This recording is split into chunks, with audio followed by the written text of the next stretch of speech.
पाकिस्तान तरीके इंसाफ का इसमें क्या मौक़िफ़ होना चाहिए या अपोजिशन इस पर क्या स्टांस लेगी, वो भी मैं आपको बताता हूँ। लेकिन पहले इमरान खान साहब ने जब से वो जेल गए हैं, पहली मरतबा उन्होंने आसिम मुनीर साहब पे कुछ इल्ज़ामात अब बराह रास्त लगाए और उन्होंने कहा कि ये आसिम मुनीर साहब ने किया है। इससे पहले इमरान खान साहब जब भी बात करते थे तो वो गोल बात करते थे, वो एक मार्जिन रखते थे।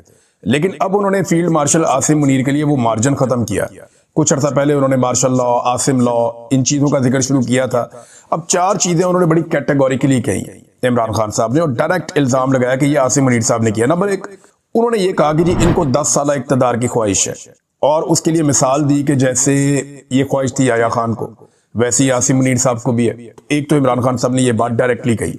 दूसरा, उन्होंने कहा कि जो 9 मई है उसका उन्होंने पूरा इल्जाम आसिम मुनीर साहब पे डाला।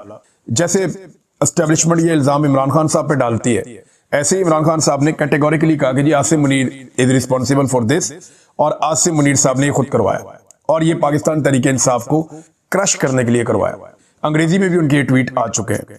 नंबर 3, मैंडेट चोरी की जिम्मेदारी इमरान खान साहब ने डायरेक्टली डाल दी है कि मैंडेट चोरी किया गया और उसके पीछे भी यही है, तो ये भी इमरान खान साहब ने डायरेक्टली एक इल्जाम। और चौथा जो है, और ये तीनों चीजें इल्जाम क्या है, सारी दुनिया हकीकत जानती है। बाद लोग बोल नहीं सकते, बाद लोग बात कर नहीं सकते, लेकिन हकीकत तो सारे ही जानते हैं कि मिलिट्री एस्टेब्लिशमेंट ने क्या किया इमरान खान साहब के साथ, और उसमें जो पेश है वो आर्मी चीफ ही है, उन्हीं के फैसले चलते हैं। नंबर 4 जो है, फौज को जाती मकसद के लिए इस्तेमाल करना, ये इमरान खान साहब ने बड़ा अहम नुक्ता उठाया कि फौज के कंधे को इस्तेमाल किया जाता है जाती ख्वाहिशात की तकमील के लिए, अपने इक़्तिदार को लंबा करने के लिए, और ये याया खान ने भी किया था। तो इमरान खान साहब ने वो एग्जाम्पल्स कोट की हैं और उनके ट्वीट के अंदर ये चीजें बड़ी वजाहत के साथ सिंपल करके उन्होंने सामने रख दी। तो ये पहली बार इमरान खान साहब इतना क्लियरली आ रहे हैं आसिम मुनीर साहब के बारे में। तो क्या इमरान खान साहब जेल से एक फाइनल राउंड शुरू कर चुके हैं? ना सिर्फ आसिम मुनीर को वादे पैगाम दिया इमरान खान साहब ने, बल्कि chief justice Pakistan justice Yahya Afridi के लिए भी एक लेटर लिखा, जो इमरान खान साहब की बहन अलीमा खान लेकर निकली और उन्होंने कोशिश की सुप्रीम कोर्ट में कि वो चीफ जस्टिस के चैम्बर में जाएं और जाकर वो लेटर चीफ जस्टिस के हवाले करें। लेकिन वहां इंतजामिया ने रोक दिया। उन्होंने कहा जी आप नहीं जा सकते, जब तक कि रजिस्ट्रार ऑफिस से इजाजत नहीं मिलती आप नहीं जा सकते। उन्होंने कहा जी इमरान खान साहब का खाता है, लतीफ खोजा साहब ने कहा जी एक साइला है, साइल है, तो वो अगर चीफ जस्टिस के पास जाना चाहे तो आप जाने दें, खत देना उन्होंने, तो इस पे उन्हें रोक दिया गया। लेकिन खत मैं आपको बता देता हूँ, ये उसका उर्दू ट्रांसलेशन है जो याया अफरीदी साहब को इमरान खान साहब ने खत लिखा। खत ये मैं आपको सिर्फ 31 किलोमीटर के फासले से लिख रहा हूँ, मगर सुप्रीम कोर्ट के दरवाजे मेरे और मेरी अहलिया के लिए बंद है। 772 दिनों से जायद एक 9x11 के पिंजरे नमा सेल में जबरदस्ती की खामोशी, तन्हाई और दुनिया से कटाव के कैद खाने में मैं मुसलसल तन्हाई की कैद का सामना कर रहा हूँ। मेरे खिलाफ 300 से जायद बेसरोपा, झूठे और सियासी बुनियादों पर कायम किए गए मुकदमात खोले गए हैं। पाकिस्तान ने कभी ऐसा जुल्म नहीं देखा जो मुझ पर, मेरे खानदान और दुनिया भर में मेरे हामियों पर ढाया जा रहा है। मुझे अखबारात और किताबों तक की रसाई से महरूम रखा गया है। वकला और अहले खाना से मुलाकातें एक शख्स जनरल आसिम मुनीर की ख्वाहिशात और मर्जी के मुताबिक कभी कराई जाती हैं और कभी मनसूख कर दी जाती हैं। मेरे बेटों को अपने वालिद से फोन पर बात करने के बुनियादी हक से भी महरूम कर दिया गया है। सियासी कारकुनों को मुझसे मिलने की इजाजत बिल्कुल नहीं है। ये कैद कभी भी कानूनी नहीं रही, बल्कि ये सोचे समझे मंसूबे के तहत डाली गई नफसियाती अजियत है ताकि मेरी हिम्मत तोड़ी जा सके और मेरे जरिए 25 करोड़ पाकिस्तानियों के हौसले को कुचला जा सके। ये आइन कानून की हुक्मरानी और मेरे प्यारे वतन पाकिस्तान के जमहूरी मुस्तकबिल पर एक मुस्तकिल हमला है। मेरी अहलिया बुशरा बीबी एक कर्नल के हुक्म पर गैर इंसानी और तौहीन आमेज सलूक का शिकार है, वो भी तन्हाई की कैद में। इनका इलाज रोक दिया गया है, उन्हें टीवी या किताबों तक रसाई नहीं दी जा रही, ना ही बैरूनी दुनिया से कोई ताल्लुक रखने दिया जाता है। उनकी सेहत मुसलसल बिगड़ रही है, लेकिन उनके डॉक्टर को मुआयने और इलाज की इजाजत नहीं दी जा रही। पाकिस्तानी कानून औरतों को महज इनके सनफी मकाम की वजह से जमानत में खसूसी रियायत देता है और हमारी आला अदालतों ने करार दिया है कि खवातीन कैदी रियायत की मुस्तहिक है। लेकिन बुशरा बीबी के मामले में ये उसूल यकसर मुअत्तल कर दिया गया है। ये जुल्म की इंतहा है। इनके तमाम कानूनी हकूक उनसे छीन लिए गए हैं कि वो सिर्फ मेरी अहलिया है। पाकिस्तान भर में हजारों कारकुन और हामी जेलों में सड़ रहे हैं। इनमें से कई को अगवा किया गया, तशद्दुद का निशाना बनाया गया और आईनी जमानतों की सरीह खिलाफ वर्जी करते हुए फौजी अदालतों में मुकदमात चलाए गए। बैरिस्टर हसन नियाजी को फौजी हुकाम ने उठाया, अजियत दी और महज मेरा भांजा होने के जुर्म में 10 साल कैद की भयानक सजा सुनाई। मेरी बहनों को नाइंसाफी से कैद किया गया। मेरे भांजे शहरयार और शेरशाह का भी नाहक उन्हें कैद का शिकार किया गया। मेरे खानदान के साथ होने वाला ये जुल्म पाकिस्तान की तारीख में ऐसी मिसाल नहीं मिलती। अदालतें जो आज़ादी की ज़ामिन होनी चाहिए, उन्हें पाकिस्तान की सबसे बड़ी सियासी जमात को कुचलने के लिए हथियार बना दिया गया है। इन सब जालिमाना हरबों के बावजूद, मेरी अपनी कैद और तमाम आवाज़ों को दबाने के बावजूद, पाकिस्तान तहरीक इंसाफ ने 8 फरवरी 2024 के इंतखाबात में तारीखी कामयाबी हासिल की। लेकिन अवाम का मैंडेट एक ही रात में चुरा लिया गया। जमहूरियत को मजाक और आइन को शहीद कर दिया गया। इस धांधली की तौसीक और मोहर तस्दीक कॉमनवेल्थ 2024 की लीक होने वाली रिपोर्ट ने कर दी। नाम नहाद 26वीं आईनी तरमीम को इस इंतखाबी डकैती को कानूनी जवाब देने के लिए इस्तेमाल किया गया, जबकि उसके खिलाफ दायर दरखास्तें आज भी आपकी अदालत में इल्तवा का शिकार है। अब 26वीं आईनी तरमीम के बेनिफिशरी हैं ये चीफ जस्टिस, और इमरान खान साहब उसी चीफ जस्टिस को 26वीं आईनी तरमीम के बारे में लिख रहे हैं। देखें ना कैसी पाकिस्तान की बदकिस्मती है कि जो 26वीं आईनी तरमीम का बेनिफिशरी है वो कैसे 26वीं आईनी तरमीम के खिलाफ दरखास्त लगने देगा। पूरा निजाम जकड़ के एस्टेब्लिशमेंट ने यरगवाल बना लिया, लेकिन इमरान खान साहब फिर भी ये दरवाजा खटखटा रहे हैं, इस दीवार के साथ सर मार रहे हैं कि मैं यहां से इंसाफ हासिल करूंगा। इस्लामाबाद हाई कोर्ट के मशकूक रवैये के तहत उसके चीफ जस्टिस सरफराज डोगर ने जानबूझकर मेरे अलकादर ट्रस्ट और तोशाखाना रिवीजन मुकदमात को समाअत के लिए मुकर्रर नहीं किया। बहरहाल अब ये खत इमरान खान साहब ने लिखा है तो खबर आई है कि 25 सितंबर को तोशाखाना वाला बाद में होगा, लेकिन क्योंकि उसकी वो चाहते हैं इमरान खान साहब के वो केस लगे और नीचे से वो उनको इंसाफ मिले। लेकिन जो अलकादर यूनिवर्सिटी वाला केस है वहां तो वो सजा की मुअत्तली चाहते हैं। अलकादर यूनिवर्सिटी वाले केस में उनको जमानत मिल सकती है। अगर उन्हें जमानत मिल गई तो इमरान खान साहब फौरी तौर पर रिहा हो सकते हैं। लेकिन देखिए तरीका वारदात क्या है कि अलकादर वाला केस तब सुना जाएगा जब तोशाखाना 2 के अंदर सजा हो जाएगी। जब तोशाखाना 2 में सजा हो जाएगी फिर अलकादर केस सुना जाएगा। अब इमरान खान साहब के पास 2 ऑप्शन है, या तो अलकादर केस में उनकी फौरी तौर पे जमानत हो और वो बाहर आ जाए, और तोशाखाना 2 में जब उनको सजा हो तो वो फिर अदालत से रुजू कर लें, या दूसरा केस उनके पास एक ऑप्शन ये है कि वो तोशाखाना 2 के अंदर समाअत को रुकवा दें कि जनाब ये समाअत आप रोके, ये केस ठीक नहीं सुना जा रहा, तो वो समाअत को रुकवा के उसके बाद अपनी बेल हासिल करें और फिर बाहर आ जाए अलकादर वाले केस में। लेकिन एस्टेब्लिशमेंट नहीं चाहती कि इमरान खान साहब बाहर आए, और इस वक्त जनरल आसिम मुनीर और इमरान खान के बीच में एक लड़ाई चल रही है। कोई माने या ना माने ये लड़ाई एक्चुअली एस्टेब्लिशमेंट और इमरान खान के बीच में। अब इनमें से जो जीतेगा वही आगे बढ़ेगा। अवाम इमरान खान के साथ खड़ी है, जबकि एस्टेब्लिशमेंट ने अपनी होशियारी से दुनिया में कुछ ताकतों को काबू कर दिया है। पाकिस्तान में पूरे निजाम को उन्होंने यरगमाल बनाया हुआ है। भारत और ताकत का इस्तेमाल वो अंधाधुंध कर रहे हैं, ये भी हम सब जानते हैं। तो इमरान खान साहब ने कहा कि जस्टिस सरफराज डोगर ने जानबूझकर मेरे अलकादर ट्रस्ट और तोशाखाना रिवीजन मुकदमात को समाअत के लिए मुकर्रर नहीं किया। उन्होंने मुकम्मल तौर पर गैर जानिबदारी तर्क कर दी है और इस्लामाबाद हाई कोर्ट को मेरे और मेरे साथियों के खिलाफ इस जालिमाना मुहिम का आला कार बना दिया है। मैं उन्हें याद दहानी कराता हूं कि वो अपने हलफ को पूरा करें, ना कि फजूल पॉलिसी वजूहात के पीछे छुपे। मैं अपील करता हूं कि ये आम दरख्वास्तें फौरन मुकर्रर की जाए। एक तो उन्होंने लिखा जी CLAP 65/2025 अलकादर अपील। दूसरा उन्होंने अलकादर अपील बुशरा बीबी की, अलकादर अपील इमरान खान की, और क्रिमिनल रिवीजन है इमरान खान बनाम रियासत, एक और केस है 25/10। फिर एक और है 11/25, ये CLAP ये रिवीजन है, और ये बुशरा बीबी बनाम सरकार रियासत। ये इमरान खान साहब कहते हैं जी 4 केस उन्होंने बाकायदा अंग्रेजी में लिखकर भी भेजा अपने लेटर में कि इनको जनाब फौरी तौर पे सुना जाए। जब कानून की हुक्मरानी दफन हो जाती है तो कौमें बैरूनी दुश्मनों से नहीं बल्कि अंदरूनी जवाल से बर्बाद होती हैं। इस अदालत का हालिया फैसला जुल्फिकार भुट्टो के रेफरेंस में एक अलमनाक याद दहानी है। भुट्टो को 4 अप्रैल 1979 को रावलपिंडी की जेल में फांसी दी गई, जबकि सुप्रीम कोर्ट ने 2024 में करार दिया कि उन्हें मुनसिफाना ट्रायल और बुनियादी कानूनी अमल नहीं मिला था। असल इंसाफ वो है जो बर वक्त मिले, ना कि 44 साल के बाद बतौर एक ला हासिल अदालती फैसला।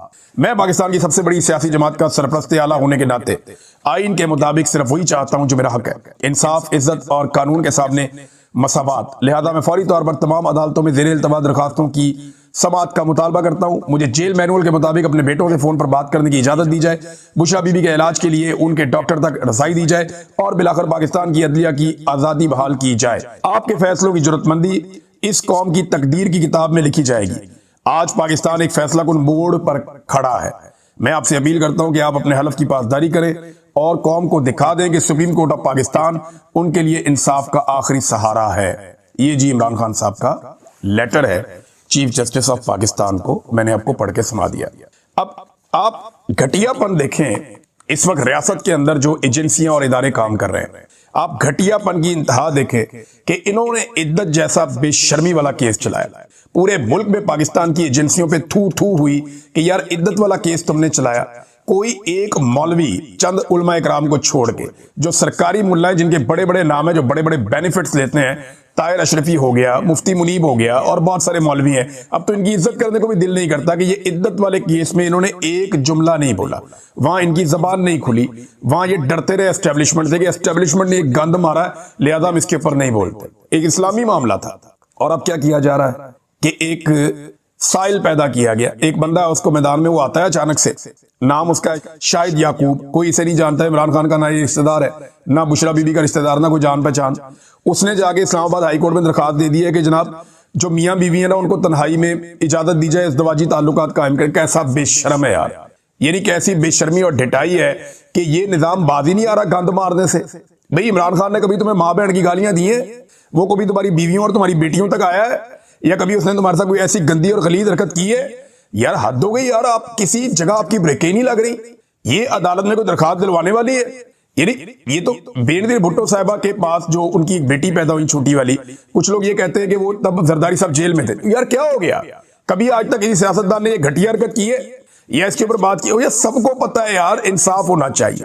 ये कीचड़ उछालना बंद करें, लोगों को नीचा दिखाना, उनको, ये बहुत घटिया और गलीज हरकत है। अल्लाह ताला ना दुश्मन दे तो दे, कोई बात नहीं, लेकिन ज़र्फ वाला दे। आप सब अल्लाह से दुआ किया करें कि अल्लाह ताला अगर आपको दुश्मन देना तो ज़र्फ वाला दे। आपको अगर पाकिस्तान की एजेंसियों से जो सियासत में मुदाखलत करती हैं उनके साथ आपकी दुश्मनी हो गई है ना, तो वो किसी भी लेवल तक जाएंगे, घटियापन के आखिरी लेवल तक जाएंगे। जजों के कमरों के अंदर कैमरे लग गए, वो बेचारा रो रो के कह रहा था आदम स्वाति, उसके कमरे में कैमरे लग गए। लोगों को पकड़ के नंगा किया, उसको क्या नाम है, जमील फारूकी को, बेचारे को, आदम स्वाति को, बुजुर्ग आदमी है, शहबाज गिल को नंगा करके मारते रहे। यार ये इन्हें शर्म भी नहीं आती? कितना और गिरना है पाकिस्तानी कौम की नजर में। और मेरे पास 2 लड़कियां लेकर आ गया ISI का ऑफिसर, मुझे कहता है कि इनके साथ तेरी वीडियो हम बना के अपने पास रख लेंगे, फिर तुझे तेरे घर भेज देंगे। और मैंने कहा मैं लानत भेजता हूं, मुझे यहाँ गोली मार दो तुम। ये इस लेवल तक गिर जाता है निजाम। अब ये घटिया हरकत की है, करवाई गई है। अब इसका क्या ताल्लुक है इमरान खान से? बहुत ही अफसोसनाक है। और बादों का तो यकीन नहीं आता कि ये निजाम इस लेवल तक नीचे गिर जाएगा। वो इमरान खान एक सियासी बात कर रहा है, सियासतदान है, वो खुलकर बात कर रहा है। इसका मतलब ये तो नहीं है कि आप उसकी निजी जिंदगी के ऊपर कीचड़ उछालेंगे। क्या औरत आपको सिर्फ वही लगती है जिसके साथ आपका सियासी मफाद हो, या जो आपके घर में रहती हो, या आपकी बीवी, आपकी बेटी, आपकी फैमिली? उनके लिए तो इज्जत बहुत है, आपकी बाकियों के लिए नहीं है। क्यों तस्दीक कर रहे हैं? 70 साल से ज्यादा इमरान खान साहब की उम्र है, बुजुर्ग उनकी बीवी है, वो बेचारे जेल काट रहे हैं सख्त तरीन। उनको वजू का साफ पानी देने के लिए कोई दरखास्त नहीं आई, उनकी कैद तन्हाई खत्म करने के लिए कोई दरखास्त नहीं आई, उन्हें किताबें देने के लिए कोई दरखास्त नहीं आई, उन्हें सही खाना देने के लिए, उनके बच्चों से मुलाकात करवाने के लिए कोई दरखास्त नहीं आई। ये घटिया दरखास्त आई ताकि उनको डाउन किया जाए, उनके ऊपर कीचड़ उछाला जाए, गंद उछाला जाए। तो जैसा कोई होता है वो वैसा ही करता है। अब इसके अंदर नाजरीन आ जाए जरा सऊदी अरब वाले मामले पे। मोहम्मद बिन सलमान साहब जो है ना, इनके साथ मुआहदा हुआ, शहबाज शरीफ साहब गए, बड़ा प्रोटोकॉल वगैरह मिला। अब रोला ये पड़ा हुआ है कि पाकिस्तान में कुछ लोग इसके बारे में बात कर रहे हैं कि ये सऊदी अरब का और जो पाकिस्तान का एक दिफाई मुआहदा हुआ है, इसके बारे में कोई भी एक सवाल ना पूछा जाए, कोई भी मनफी बात ना की जाए। मजे की बात यह है कि जितने जर्नलिस्ट, दानिशवर, ये दानिशवर नहीं है, दानिशवाड़ है, ये जितने भी दानिशवाड़ है ना, ये PMLN के या पीपल्स पार्टी से जिनके बड़े अच्छे ताल्लुकात हैं, ये सारे दानिशवाड़ माजी में जब मोहम्मद बिन सलमान ने पाकिस्तान का दौरा किया तो उस वक्त इन सारों ने, जमाल खशोगी एक जर्नलिस्ट है, उनका कत्ल हुआ था तुर्की के अंदर, और उनका कत्ल हुआ, दुनिया में बड़ी ये आवाज उठी थी। उस वक्त अमेरिका में डोनाल्ड ट्रंप की हुकूमत नहीं थी, पाकिस्तान में इमरान खान की हुकूमत थी। तो जमाल खशोगी का कत्ल के बाद पूरी दुनिया में बड़ा रोला पड़ गया, तो मोहम्मद बिन सलमान बहुत दबाव में थे। तो जब मोहम्मद बिन सलमान पाकिस्तान के दौरे पर आए उस वक्त, तो इन सारे दानिशवरों ने पाकिस्तान में जो है वो अपनी DP चेंज करके जमाल खशोगी की फोटोज लगा दी और बड़ी आवाजें उठाई कि जनाब पाकिस्तान कैसे कर सकता है उसके साथ बात, वो तो यमन के ऊपर अटैक करते हैं, वो तो यमन के साथ लड़ना चाहते हैं, तो पाकिस्तान कैसे उनके साथ। उस वक्त ये सारे सवालात हलाल थे और जायज थे। आज अगर कोई एक सवाल करे तो कहते हैं जी गद्दार है तो मुल्क का दुश्मन है, ये कैसे सवाल कर सकता है, पाकिस्तान भूखा मर रहा है, हमें तो सऊदी अरब का तेल चाहिए, पैसे चाहिए। भाई सिंपल करते हैं जरा इसको। इसको जरा सिंपल करते हैं और आपके सामने रखते हैं और उसूल की बात करते हैं। ये जो हरमैन शरीफैन है ना, मदीना और मक्का, क्या ये खतरे में है? पहला सवाल ये है। और अगर ये खतरे में है तो किससे खतरे में है? दूसरा सवाल ये है, क्या इनके ऊपर खुदा ना खास्ता कोई हमला होने वाला है? तो पूरी दुनिया के मुसलमानों की ये जिम्मेदारी है और इन पे हमला मुसलमान नहीं होने देंगे। चाहे तुर्की है, चाहे मगरब में रहने वाले मुसलमान है, चाहे अफ्रीकन कंट्रीज में मुसलमान ममालिक हैं, बहुत सारे वहां पे मुसलमान लोग रहते हैं, एशिया में बहुत सारे मुसलमान मुल्क हैं, सेंट्रल एशिया में है, तो ये तमाम कभी भी नहीं चाहेंगे कि ऐसी कोई हरकत हो। गल्फ के अंदर भी सारे इकट्ठे हो जाएंगे। इल्लामा इकबाल ने कहा था कि एक हो मुस्लिम हरम की पासबानी के लिए, नील के साहिल से लेकर ताबगा के काशगर, के नील से लेकर काशगर तक सारे मुसलमान इकट्ठे हो जाए हरम की पासबानी के लिए, उसकी हिफाजत के लिए। तो ये तो एक सेट पैटर्न है, मुसलमान कभी ये नहीं होने देंगे। तो किससे खतरा है? क्या इसराइल से खतरा है? क्या मुसलमान ममालिक मिलकर इसराइल को जवाब देने वाले हैं? तो मेरी अंडरस्टैंडिंग के मुताबिक नहीं। क्या सऊदी अरब को इसराइल से बचाना है या यमन से लड़ना है? ये दो सवाल आता। लेकिन 2015 में जब सऊदी अरब ने पाकिस्तान से राब्ता किया, वो पाकिस्तान बहुत करीब पहुंच गया था इन मामलात के। एस्टेब्लिशमेंट उस वक्त भी चाहती थी कि सऊदी अरब के साथ एक दिफाई मुआहदा किया जाए और पाकिस्तान यमन के खिलाफ सऊदी अरब के साथ खड़ा हो जाए। तो उस वक्त पार्लियामेंट ने इसको मना कर दिया था। तब भी सऊदी अरब में बड़ी पाकिस्तानियों की गेम उठ गई थी, पाकिस्तानियों से बहुत प्यार शुरू हो गया था सऊदी अरब में, पाकिस्तानी बताते हैं उस वक्त। लेकिन फिर अचानक वो सारा मामला खत्म हो गया, क्योंकि पाकिस्तान की पार्लियामेंट ने कहा कि हम यमन और सऊदी अरब की लड़ाई में न्यूट्रल रहेंगे, हम इसके अंदर कोई किरदार अदा नहीं करने जा रहे। अब सवाल ये पैदा होता है कि क्या पाकिस्तान और देखिए सऊदी अरब के साथ कोई यूरोपीय मुल्क तो लड़ने वाला नहीं है, यानी पूरे यूरोप के अंदर कोई एक मुल्क भी ऐसा नहीं है जो सऊदी अरब के साथ जंग करने जा रहा हो। अमेरिका के साथ सऊदी अरब के बड़े अच्छे ताल्लुकात हैं, ऑस्ट्रेलिया के साथ भी, न्यूजीलैंड के साथ भी, जापान के साथ भी, तो इधर तो कोई जंग नहीं होने जा रही। इंडिया और चाइना के साथ भी बड़े अच्छे ताल्लुकात है, सेंट्रल एशिया, तुर्की, सबके साथ सऊदी अरब के अच्छे ताल्लुकात है। इसका मतलब है कि दुनिया में कोई भी एक मुल्क सऊदी अरब पे अटैक नहीं करने जा रहा। सऊदी अरब का पंगा सिर्फ दो जगह पे हो सकता है, 2 या 3 जगह पे। एक, सऊदी अरब की लड़ाई हो सकती है इसराइल के साथ, अगर कभी हुई तो 1967 के बाद तो कोई लड़ाई नहीं हुई। दूसरा, सऊदी अरब की लड़ाई यमन या ईरान के साथ हो सकती है। ये 3 जगह हैं जहां पे सऊदी अरब को खतरा हो सकता है। अगर आप सऊदी अरब का नक्शा देखें ना, तो आपको पता चल जाएगा कि यहाँ पे सऊदी अरब के इर्द गिर्द उर्दन है, जो जमीनी रास्ते से लगते हैं। उर्दन सऊदी अरब के साथ लगता है, इराक लगता है, ओमान लगता है, यमन है, कतर है, यूएई है और कुवैत है। ये वो ममालिक हैं, 7 मुल्क जो सऊदी अरब की सरजमीन के साथ लगते हैं। सऊदी अरब की सरजमीन को 2 समंदर लगते हैं, एक गल्फ ऑफ अदन है और एक रेड सी है, बहरा अहमर जिसे हम कहते हैं। ये अगर आप नक्शा देखें ना गौर से मिडिल ईस्ट का, तो ये जो समंदर का पतला हिस्सा बीच में जा रहा है, जिसको रेड सी आप कहते हैं, ये ऊपर जाके मिलता है इसराइल के साथ। और वहां पे एक छोटी सी कैनाल है जिसे स्वेज कैनाल कहते हैं। ये दुनिया की सबसे महंगी नहर है, आप समझ लें, इसलिए कि दुनिया की कनेक्टिविटी के लिए ये बहुत इंपॉर्टेंट मुकाम है। यहां से बहुत बड़े पैमाने पर जो शिप्स हैं वो गुजरते हैं दोनों तरफ से, बहुत बड़े पैमाने पर। दुनिया की एक बड़ी तिजारती ये नहर है और ये स्वेज कैनाल है, यहां से बहुत बड़े बड़े शिप्स गुजरते हैं दोनों तरफ। और ये जो कॉस्ट है शिपमेंट की, वो बहुत कम रह जाती है। यानी अगर इसको ये बंद कर दें स्वेज कैनाल को, तो दुनिया की तिजारत का एक बड़ा हिस्सा रुक जाए और वो जो तिजारती एक्सपेंडिचर है या उसके ऊपर जो खर्चा होता है वो कई गुना बढ़ जाए। तो वो खर्चा बचाने के लिए ये रास्ता अपनाया जाता है। दूसरा, अगर नीचे आप आए ना, तो यहां पे एक एरिया और है जो यमन और जिबूती के बीच में है। ये एक अफ्रीकन कंट्री है और एक अरब कंट्री है। इन दोनों के बीच में जो एक एरिया है उसको कहते हैं बाबुल मंदब। ये जो बाबुल मंदब है ये भी बहुत इंपॉर्टेंट एरिया है। तो सऊदी अरब को ये हमेशा खुला चाहिए और यहां पे यमन की ताकत मौजूद है। 2015 में सऊदी अरब चाहता था पाकिस्तान यमन के साथ लड़े सऊदी अरब के साथ मिलकर, तो पाकिस्तान ने उस वक्त इनकार कर दिया था। आज 10 साल के बाद पाकिस्तान और सऊदी अरब के बीच में एक दिफाई मुआहदा हुआ, तो ये सवाल अपनी जगह मौजूद रहेगा ना, क्यों नहीं पूछा जा सकता कि क्या सऊदी अरब और पाकिस्तान मिलकर इसराइल के साथ लड़ेंगे या सऊदी अरब और पाकिस्तान मिलकर यमन के खिलाफ लड़ेंगे। सवाल ये पैदा होता है। 10 साल पहले हमने फैसला किया था कि हम यमन के खिलाफ नहीं लड़ेंगे। अब क्या हमने अपना फैसला बदल लिया? ये हमें नहीं पता अभी, कुछ भी, कोई भी हमारे सामने सूरत वाज़े नहीं है। लेकिन मजे की बात यह है कि माजी में जो लोग ये सवाल उठाते रहे या बातें करते रहे, आज वो इस तरह के सवाल का इशारा देने को भी गद्दारी करार दे रहे हैं कि ये गद्दारी है नहीं पाकिस्तान के साथ। How is it possible? भाई कल तुमने ये कहा हुआ है तो ये सवाल खत्म तो नहीं हो गया आज।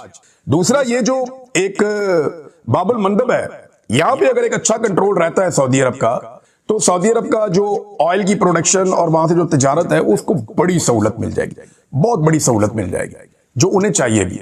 तो ये यमन के साथ सऊदी अरब की जो लड़ाई है वो सिर्फ जमीन के लिए नहीं है, वो एक आबी गुजरगाह के लिए भी है। और वो उनकी मईशत के लिए बहुत इंपॉर्टेंट है। तो पाकिस्तान का एक मुआहदा हुआ सऊदी अरब के साथ, अब इसमें पाकिस्तान को मिलेगा क्या पाकिस्तान के कर्जे अदा करने में सऊदी अरब मदद कर सकता है? ये एक बहुत इंपॉर्टेंट चीज है। पाकिस्तान की पूरी मईशत को संभालने में सऊदी अरब कितनी मदद कर सकता है, ये एक और इंपॉर्टेंट चीज है। दूसरा ये है कि अगर पाकिस्तान यमन के साथ एक लड़ाई करता है, याद रखें यमन जो है ना वो तर्न वाला नहीं है, वो लोहे का चना है, वरना वो अभी तक कुचल दिए जाते हैं। वहां पे अगर आप एक छोटे से बच्चे को भी मिलते हैं ना, यमन मेरे दोस्त के हैं, वो बताते हैं जी छोटे छोटे बच्चे 12 साल के क्लाशनकोव्स लेकर घूमते हैं और वो उनको लड़ाई से इश्क है, वो जुनूनी किस्म की कौम है, वो लड़ने में बड़े माहिर हैं। तो अगर यमन के साथ पाकिस्तान एक लड़ाई में जाता है सऊदी अरब के साथ मिलकर, तो ईरान के साथ आपके ताल्लुकात अच्छे नहीं रहेंगे, क्योंकि ये शिया सुन्नी मामला भी है और यमन को ईरान हमेशा सपोर्ट करता रहा है। तो ये चीजें सारी आपको देखकर एक फॉरेन पॉलिसी बनानी होती है। लेकिन पाकिस्तान की मईशत इतनी बुरी तरह बर्बाद हो गई है, मिलिट्री एस्टेब्लिशमेंट ने SIFC बनाई और कोई सरमायाकारी नहीं आई। अब उम्मीद करते हैं शायद कि ये मुआहदा करने के बाद एक तरफ से अगर पाकिस्तान के ऊपर दबाव आएगा, देखें पाकिस्तान ने ना मिलिट्री एस्टेब्लिशमेंट के फैसलों की बड़ी कीमत चुकाई है। अफगान वॉर में जिस तरह हम घुसे, हमने आज तक कीमत चुकाई उसकी। अमेरिका की वॉर में हम घुसे, हमने आज तक कीमत चुकाई उसकी। हालांकि हमें डॉलर मिलते रहे, इसके बदले भी ये जो मुआहदा हुआ हो सकता है इसके बदले में डॉलर मिल जाए, लेकिन ये ना हो कि हम फिर कीमत चुकाते रहे बाद में। इसके लिए भी एक एक करके हम अपने सारे बॉर्डर गैर महफूज ना बनाएं। हमारे ईरान के साथ बेहतर ताल्लुकात होने चाहिए, यमन के साथ भी अच्छे ताल्लुकात होने चाहिए, बाकी मुल्कों के साथ भी अच्छे ताल्लुकात होने चाहिए, और सऊदी अरब के साथ तो सबसे अच्छे ताल्लुकात होने चाहिए, क्योंकि पाकिस्तान की एक बड़ी जज्बाती वाबस्तगी भी है। तो हरमैन शरीफैन के ऊपर क्या वाकई कोई हमले का खतरा है, ये एक बड़ा सवाल है। दूसरा, क्या पाकिस्तान और सऊदी अरब इसराइल से लड़ेंगे या यमन से लड़ेंगे, ये दूसरा एक बड़ा सवाल है। सवालात तो आप पूछ सकते हैं, लेकिन इन सवालात को अगर कोई गद्दारी करार देगा तो हम बार बार पूछेंगे और पूछते चले जाएंगे।